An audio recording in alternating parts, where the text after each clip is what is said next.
ओम शांति। 26 नवंबर 2023 की अव्यक्त बाप दादा की रिवाइज मुरली है 31 दिसंबर 1996 की। शांतिवन के डायमंड हॉल के उद्घाटन के अवसर पर और नव वर्ष के अवसर पर विशेष बाबा इशारा करते कि हमें नवीनता दिखानी है, अनुभवी मूर्त बनना भी है तो दूसरों को बनाना भी है। तो कैसे करना है, इक्वेशंस के माध्यम से हम मुरली को समझेंगे और धारण करेंगे।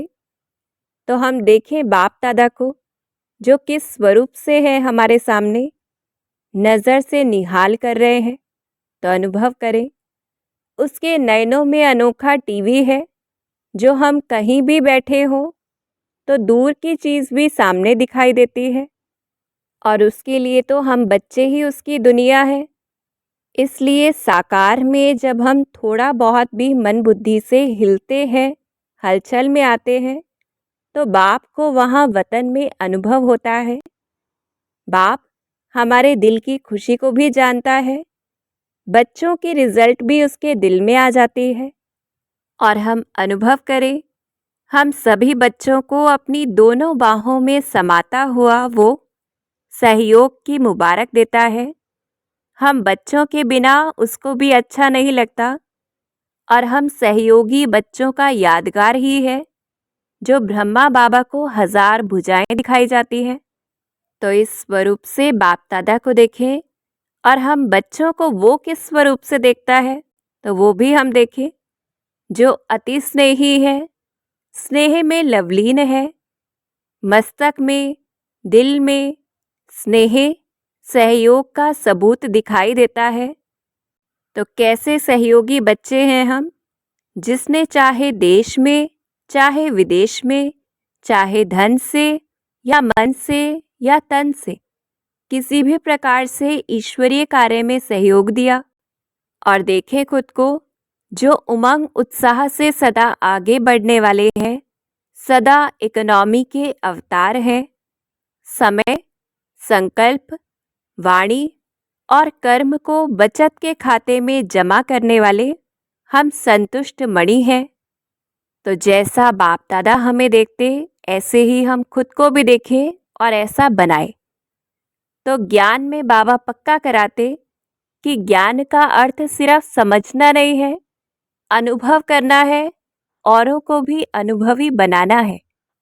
तो ज्ञान स्वरूप में योग भी है, धारणा भी है, तो सेवा भी है। तो कैसे योग लगाना है उससे, साथ का अनुभव उसका बहुत प्यारा है।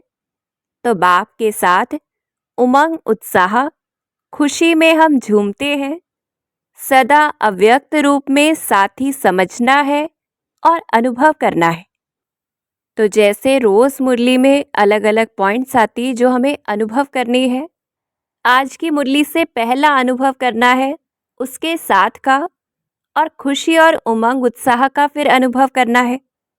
फिर दूसरा होमवर्क, अपने आदि और अनादि स्वरूप की स्मृति। आदि जो हम स्वर्ग में थे, अनादि जो हम परम धाम में थे, उसकी स्मृति इमर्ज करनी है। तो स्वतंत्र, मालिकपन, बंधन मुक्त अनुभव होगा। ऐसा बंधन मुक्त जो मन का भी कोई बंधन नहीं, स्वराज्य अधिकारी राजा। और तो ही पास विद ऑनर होंगे, फर्स्ट डिवीज़न में आएंगे जब ऐसा अभ्यास करेंगे, अनुभव करेंगे। फिर पक्का कराते बाबा कि योगी तो आत्मा के संस्कार होंगे तो सूर्यवंशी में आएंगे, योगी के बजाय मेहनत या युद्ध करने वाले संस्कार बन जाएंगे तो चंद्रवंशी में आएंगे। तो हमें हर ज्ञान की पॉइंट का अनुभव करना है।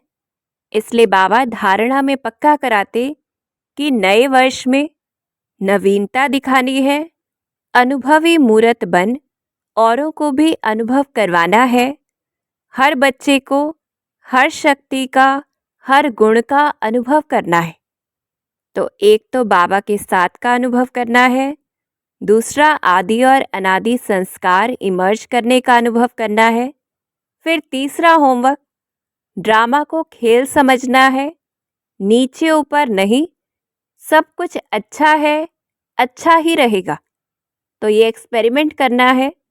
बहुत अच्छा करते रहेंगे तो हम बच्चे अच्छे बन जाएंगे और उससे ऐसी वाइब्रेशन फैलेगी जो कैसी भी सीन हो, नेगेटिव को पॉजिटिव में वो बदल देगी वाइब्रेशंस। तो ड्रामा की हर सीन भी अच्छी बन जाएगी। तो ये हमें अनुभव करना है। जब कोई भी सीन, कोई भी मनुष्य या शरीर भी अच्छा नहीं लगे तो भी मन से ना सही तो बुद्धि से, जब मन और बुद्धि धीरे धीरे अच्छा अच्छा कहेंगी तो वैसी वृत्ति बन जाएगी, वैसी स्थिति बन जाएगी और वैसी ही फिर परिस्थिति बन जाएगी। तो बाबा प्रेरित भी करते कि इतनी शक्ति हम बच्चों में है, सिर्फ यूज करना है। शक्तियाँ बहुत है, समय पर यूज करके देखना है तो अच्छे अच्छे अनुभव होंगे। तो कुछ भी हो पक्का करना है, बहुत अच्छा है, बहुत बहुत अच्छा है। तो अनुभवी मूर्त बनने से होगा क्या? पक्का फाउंडेशन है ये। ऐसी आत्माएं कभी भी वायुमंडल व संघ के रंग में नहीं आ सकती, क्योंकि हम वायुमंडल के ऊपर असर डालेंगे, वायुमंडल हमारे ऊपर नहीं। कितनी भी बड़ी समस्या को ऐसे हल कर लेंगे जैसे कुछ हुआ ही नहीं। और इस स्थिति में साक्षी होकर, न्यारे प्यारे होकर, खेल या मनोरंजन समान हर परिस्थिति को हम देख पाएंगे। जैसे कि आया, अपना पाठ बजाया, चला गया। और इसी अनुभवी मूर्त बनने से प्रत्यक्षता होगी। और अगर ये फाउंडेशन आधा रह गया, पक्का नहीं हुआ पूरा, कि हर गुण और हर शक्ति का अनुभव अगर हमने नहीं किया, कुछ का किया, तो छोटी बड़ी बातों में हिलेंगे, अचल नहीं रहेंगे, बात बड़ी दिखाई देगी, लड़खड़ाएंगे पर गिरेंगे नहीं, क्योंकि कुछ अनुभव का फाउंडेशन फिर भी है।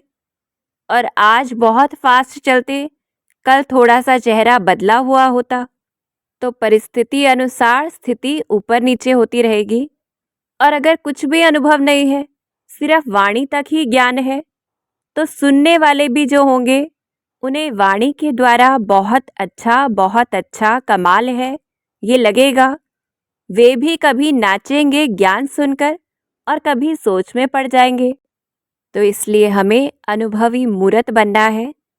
और दूसरी बात बाबा पक्का कराते धारणा में कि अगर वो विनाश की डेट बता दे तो हम अलबेले बनेंगे या तीव्र पुरुषार्थी बनेंगे, डेट कॉन्शियस बनेंगे कि बस कुछ दिन और हैं, कुछ दिन और हैं, या सोल कॉन्शियस बनेंगे, संपूर्ण बनकर संपूर्ण बनाएंगे।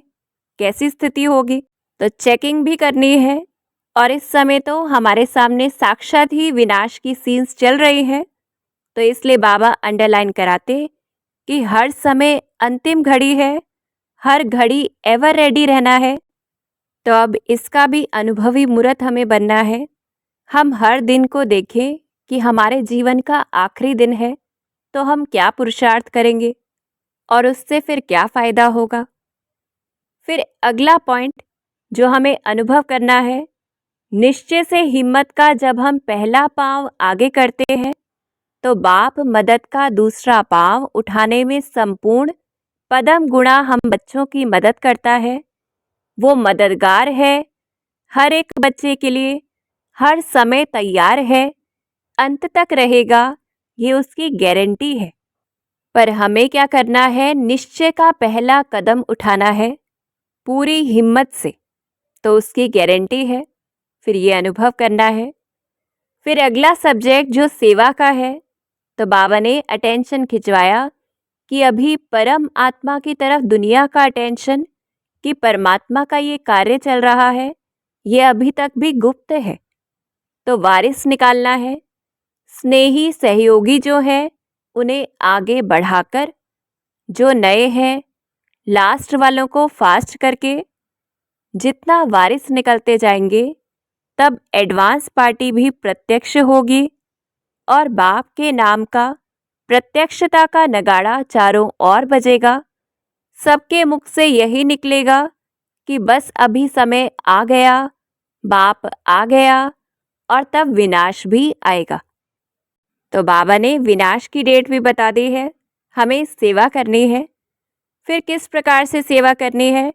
मास्टर दुख हरता बनकर दुख को भी रूहानी सुख में परिवर्तन करना है, तब ही सच्ची सेवा होगी। तो श्रेष्ठ संकल्पों से हमें दुख को भी सुख में परिवर्तन करना है कि कोई भी दुख आया अर्थात हमारा हिसाब किताब चुकतू हो गया तो खुशी होगी। फिर वही परिस्थिति अब तो 5000 साल बाद ही होनी है, अभी नहीं होनी है तो भी खुशी होगी। और उस परिस्थिति ने हमें अनुभवी मूर्त बना दिया तो इससे भी खुशी होगी। हमारी सहन शक्ति टेस्ट हो गई, इससे भी खुशी होगी। तो ऐसे श्रेष्ठ स्मृतियों से दुख को सुख में परिवर्तन करना है, रूहानी सुख में। तो अंत में बाबा यही पक्का कराते कि बाप से नहीं पूछना है कि विनाश कब होगा। बाप हमसे पूछते हैं, आप कब तैयार होंगे? क्या पर्दा खोल दें, तैयार हो? निर्विघ्न अचल माला 16,108 की तैयार है? पूछते हैं बाबा। तो हम अपनी चेकिंग भी करें और फिर बाबा को उत्तर भी दें, तैयार रहे। और बाबा हमसे वायदा लेते कि इस वर्ष में अनुभवी मूर्त बनना है। तो क्या बन जाएंगे? हलचल से परे अचल अडोल। तो बनना ही है। उसके लिए हमें रोज मुरली से कोई ना कोई होमवर्क लेना है। ज्ञान की पॉइंट सिर्फ पॉइंट स्वरूप से न रह जाए, वो हमारा अनुभव बन जाए। जितना अनुभव बढ़ता जाएगा तो हम अचल अडोल बन जाएंगे। तो आज की मुरली से विशेष बाबा के साथ का आदि अनादि संस्कारों को इमर्ज करने का, हर बात में हर परिस्थिति में अच्छा अच्छा मन बुद्धि से निकले। दुख को रूहानी सुख में परिवर्तन करना है। निश्चय का, हिम्मत का एक कदम बढ़ाना है और हर घड़ी अंतिम घड़ी समझकर वैसा पुरुषार्थ करना है। तो कोई भी विशेष एक पॉइंट लेकर हमें होमवर्क करना है, उसका अनुभवी मूर्त बनना है। अच्छा, ओम शांति।